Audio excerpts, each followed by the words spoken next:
Tipo, cara, você tem que ter uma previsão de recompensa alinhada. Tipo, nesse estudo, inclusive, do Schultz, ele viu que a dopamina tem a ver com motivação para buscar uma recompensa. Quando a pessoa entra no seu curso, talvez ela ande pensando, bom, vou começar a investir, vou ver minha carteira fazendo essa linhazinha aqui, não sei o quê. E essa é a predição de recompensa dessa pessoa. A dopamina dela explodiu porque ela ficou imaginando que aquilo ia acontecer. E quando a realidade chegou, uma carteira que oscila, a dopamina dela...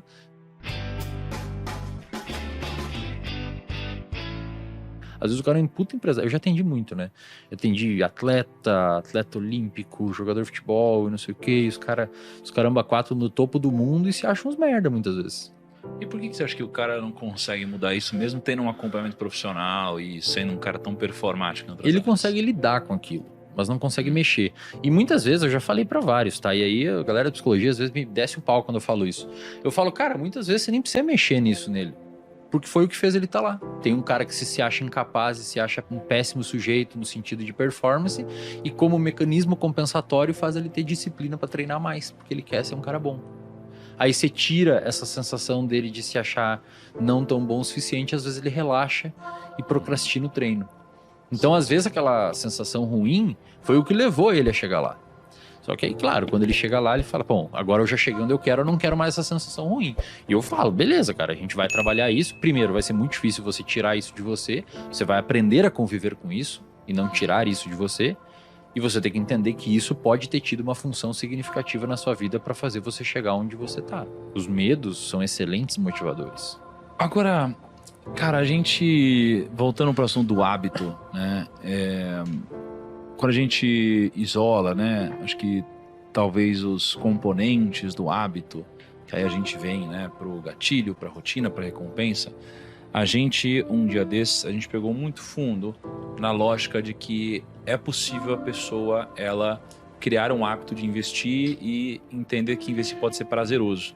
Porque para muitas pessoas o que é prazeroso é gastar, não é? Então eu pego meu dinheiro, gasto, nossa, aquela satisfação imediata, aquele prazer momentâneo, né, que tá atrelado a um monte de coisa. A gente falou, cara, vamos tentar inverter essa lógica, né?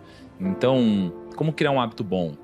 Poxa, pegar, né, o salário quando entra como um gatilho, a rotina como investimento e você receber dividendos ou alguma bonificação com uma recompensa e fazer isso até você de fato transformar isso num hábito para que você tenha um bom hábito e patrimônio lá na frente, né?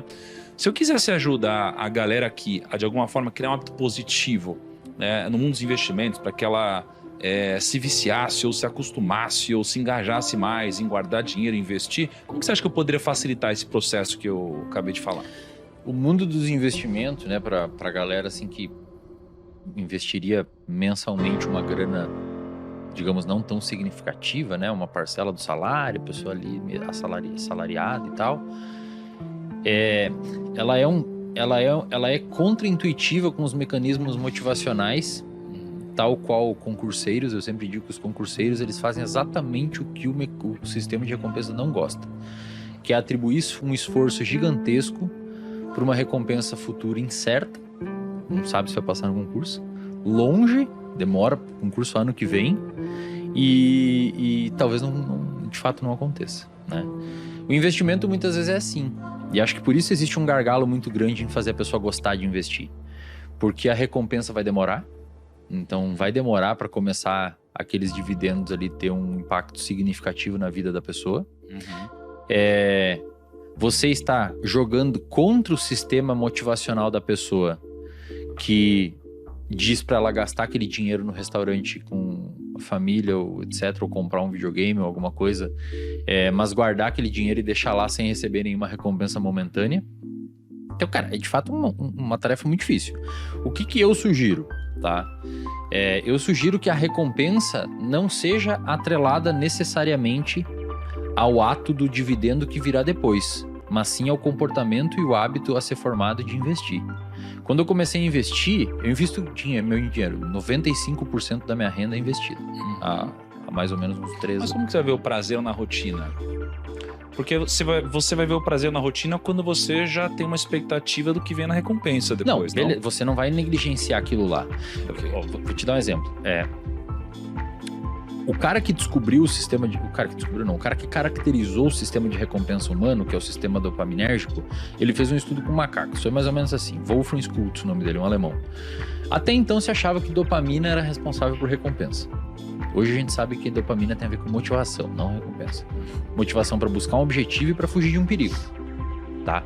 Então o fato de você investir pode ser atrelado tanto a você ter dividendo, como evitar ter problema quando apertar o calo e você não ter grana para resolver o problema, né? Então, primeiramente, pode ser atrelado a esses dois lados. Mas o difícil de você fazer isso daqui é que às vezes você pode demorar para sentir esse prazer, né? E é para criar o hábito complexo, não é? É complexo, mas assim... Agora esse daqui já você tem uma frequência um pouco maior, né? De acontecimentos. Eu vou dizer que dependendo da forma com que você falar sobre isso com as pessoas, acho que esse aqui é mais fácil do que esse, cara. Porque os booms motivacionais que o ser humano tem, eles são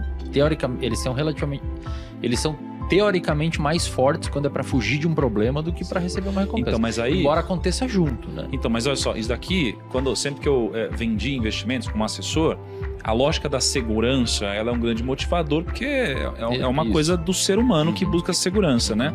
Isso daqui faz a pessoa tomar essa decisão.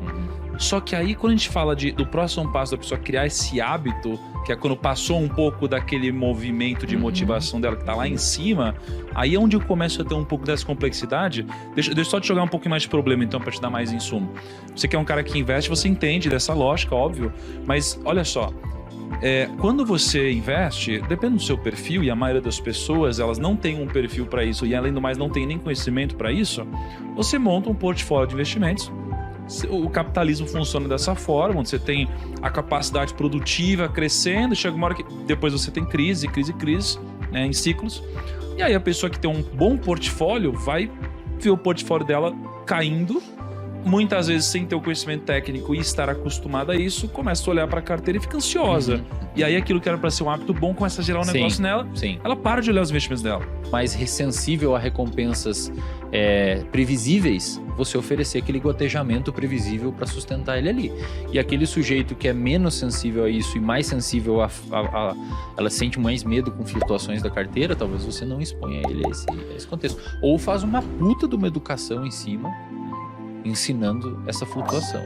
Tipo, cara, você tem que ter uma previsão de recompensa alinhada. Tipo, nesse estudo, inclusive, do Schultz, ele viu que a dopamina tem a ver com motivação para buscar uma recompensa. Quando a pessoa entra no seu curso, talvez ela esteja pensando, vou começar a investir, vou ver minha carteira fazendo essa linhazinha aqui, não sei o quê, e essa é a predição de recompensa dessa pessoa. A dopamina dela explodiu, porque ela ficou imaginando que aquilo ia acontecer, e quando a realidade chegou, uma carteira que oscila, a dopamina dela falou, eu pedi uma pizza gostosa, desse jeito aqui, imaginei ela chegando dessa forma, e ela chegou de outro jeito. Não é o cenário que eu projetei, não é o que está acontecendo na realidade. E talvez isso não tenha ficado claro para o aluno na hora do curso, fazendo com que ele tenha o que a gente chama de erro de predição de recompensa. Você esperar essa realidade e ser essa. Esse delta aqui entre o que você esperava e o que aconteceu, a gente chama de frustração.